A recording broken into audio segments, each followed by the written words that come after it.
Dapat bang ibida ang Pinas? Kikita ka ba kung ang bayan mo ay sikat?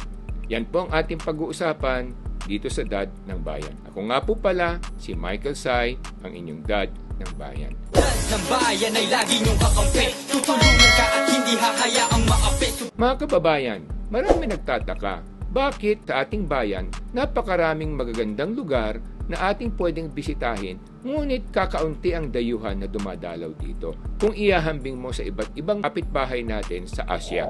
For example, sa Malaysia, sa Thailand, sa Singapore, marami silang bisita. Kada taon, siguro mga turistang dumarating sa kanila, lalo nung pre-pandemic, ay mahigit 10 million pataas ang kanilang mga tourists o international tourists o travelers na dumadaan sa kanilang bayan.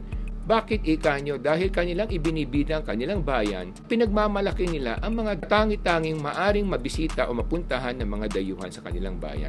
At dahil doon, lumalaki ang kanilang kita at lumalaki ang kanilang ekonomiya. At maraming kanilang kababayan o kanilang mga mamayan ang nakikinabang dahil bawat 10 turista na dumating sa ating bayan o sa isang bayan, pinakamahina na 2 trabaho ang maibibigay niyan kada taon. So kung meron kang 10 milyon na turista, meron kang 2 million jobs na pwedeng mabigyan o mabigyan ng ating mga kababayan ng trabaho. So imagine niyo mga kababayan, isipin niyo lamang kung meron tayong unemployment rate na sa mga 3 million to 4 million ang mga Pilipinos na walang trabahong maayos, imagine niyo kung maiangat natin ang ating tourism o ang mga taong mga bumibisita sa ating bayan, mga turista ng 10 million, ang ibig sabihin niyan 2 million jobs ang makri-create natin o mabubuksan natin para sa ating mga kababayan.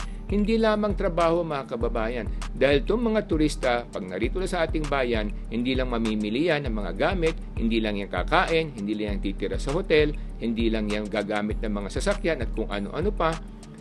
Maraming trabahong maibibigyan at maibibigay yan sa ating mga kababayan at lalagong ating ekonomiya. So kung lumalagong ating ekonomiya at mas maraming tao na bibigyan ng trabaho, mas lalong maraming magtatayo ng negosyo at hanap buhay sa ating bayan ay yung tinatawag nating progressive cycle. Kasi nga kung mas maraming may trabaho at mas maraming gumagastos at mas maraming namimili at nangangailangan ng mga serbisyo at produkto, mas lalo pang mabibigyan ng maraming trabaho ang ibang kababayan natin. At kung marami ang naghahanap ng mga trabaho at maraming mabibigyan ng trabaho, tataas ang sahod ng mga kababayan natin. So yun mga kababayan, kaya kung ating ibibida ang Pilipinas, mas lalong makikinabang tayong lahat dahil mas marami ang mabibigyan ng trabaho, mas tataas ang sahod ng ating bawat kababayan dahil nga sa mas maraming nangangailangan ng mga magtatrabaho. Kaya wag natin kalimutan, kasaan man tayo mapunta, magtrabaho man tayo sa abroad o tayo ay nagbabakasyon sa abroad, ibida natin ang ating bayan. Ito'y kaisa-isa nating bayan na dapat nating mahalin, dapat nating ipagmalaki, dapat nating ibida.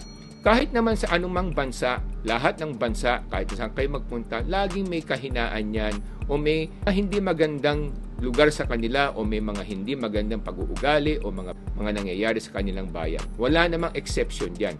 Bagamat sa Pilipinas, sabihin natin na may maraming nangyayari rin na hindi natin nagugustuhan, pero tandaan natin, yan naman mga isolated incidences. At even if it's not isolated, sa ibang bansa ganun din. Pero wag natin kalimutan, napakaraming magagandang lugar sa ating bayan at mas kakamanghaman ang ating mga pupuntahan, ang ating mga kababayan ay napakagaling din maglingkod at marunong magsilbi sa mga turista at sa mga dayuhan. Kaya mga kababayan, tuwing ipinagmamalaki natin at binibida ang ating bayan, huwag niyong kalimutan, marami sa inyong mga kaibigan, marami sa inyong mga kamag-anak, marami sa inyong mga kakilala ang makikinabang dahil madadagdagan sila ng trabaho at gaganda ang kanilang kabuhayan. Huwag niyong kalimutan, sa bawat 10 milyon na turistang darating sa Pilipinas, 2 milyong Pilipino ang mabibigyan ng trabaho. At kung sakasakali man maiangat natin to sa 20 milyon dahil ang Thailand nga nasa mga 30 milyon plus na, imagine nyo, 4 million Filipinos ang mabibigyan ng trabaho dahil sa tourism. Kaya mga kababayan, gawin nating isang misyon na ipagmalaki natin ang ating bayan, ibida natin ang ating bayan. Ito'y kaisa-isang bayan at tingnan natin ang mga magagandang katangian sa ating bayan na wala rin sa ibang bansa. Yun lamang po mga kababayan. Ako nga po pala si Michael Sai, ang inyong dad ng bayan. Depende